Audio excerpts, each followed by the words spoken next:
Hey, have you seen this video before? This clip is from Steamboat Willie, a short film from Disney that aired back in 1928, which showcased one of the earliest iterations of Mickey Mouse. Now, after a 95-year copyright term, this version of the beloved character has entered public domain. But what does that even mean, and what could copyright laws look like here in the Bahamas? Well, to answer these questions, we have attorney Roger Ouden with us today.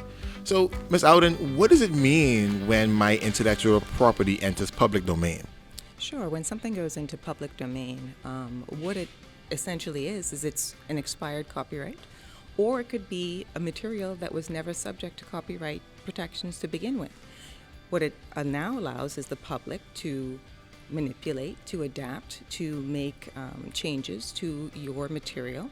And they literally have creative license to create their own based on the information that you would have already put in public domain.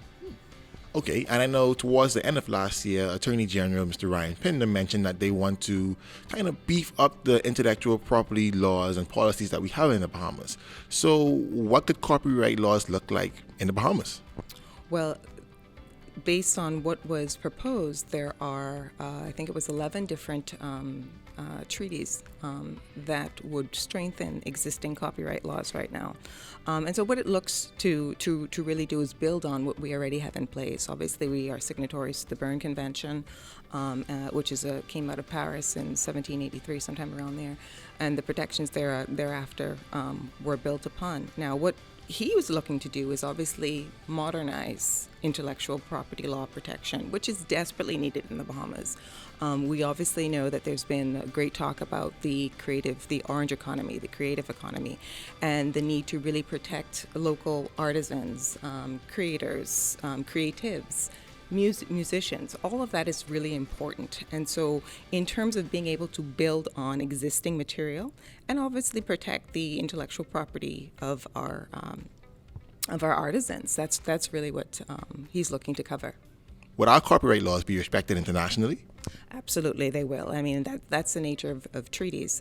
There's obviously going to be a dual reciprocity in terms of recognition for protection of the Bahamian creative, the Bahamian author, and then obviously by virtue of us signing on to these respective treaties, what we would continue to do is recognize the international right of the artisan to be recognized in the Bahamas for their work as well.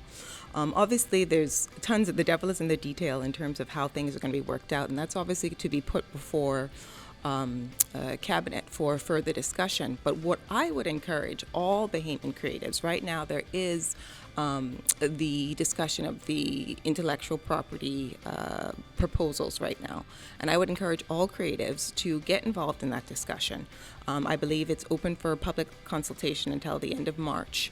And so there's significant time now that we have a little bit of downtime at the start of the year to actually start having these active discussions and looking into the protection of their IP. What does it mean for me? Whatever your respective spaces, if you're an artisan, if you're a musician, if you're a playwright, whatever it is, start thinking in terms of, okay, so when my work is actually finished, how best am I actually protecting it? From inception, literally from inception. How am I protecting it? And start having these discussions, because at the end of the day, like I said, the very fact that we have the proposals open for public consultation is we want to know what's going on with you in your respective industries and how you can essentially go ahead and protect your copywritten or your work that could be subject to copyright. So in other words, I could now go and use that version of Mickey Mouse to make my own movie or something. And I would be very careful with that. The one thing that I would say is that Disney has always been very protective of its intellectual property. And so, yes, without a doubt, as of January 1st, the 1928 Steamboat Willie Mickey Mouse is now in public domain. I say all of that to say that particular aspect of Mickey Mouse is in domain.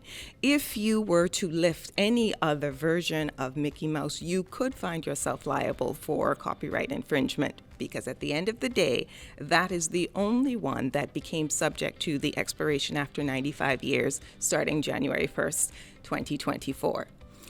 Now, if you use that Steamboat version, then yes, it is for you to adapt and to enter into a creative space and do as you please. But be careful. Creatives, be careful. Well, there you have it. If you want to use the 1928 Steamboat Willie version of Mickey Mouse for anything that you have in mind, feel free. But like Ms. Outen said, be sure to err on the side of caution because you don't want to get into any problems with Disney. Well, we look forward to the laws that our government hopes to put in place that will protect our intellectual property. And if you want to see the rest of my interview with Ms. Outen, head over to our YouTube channel because it was a pretty good discussion. See you there.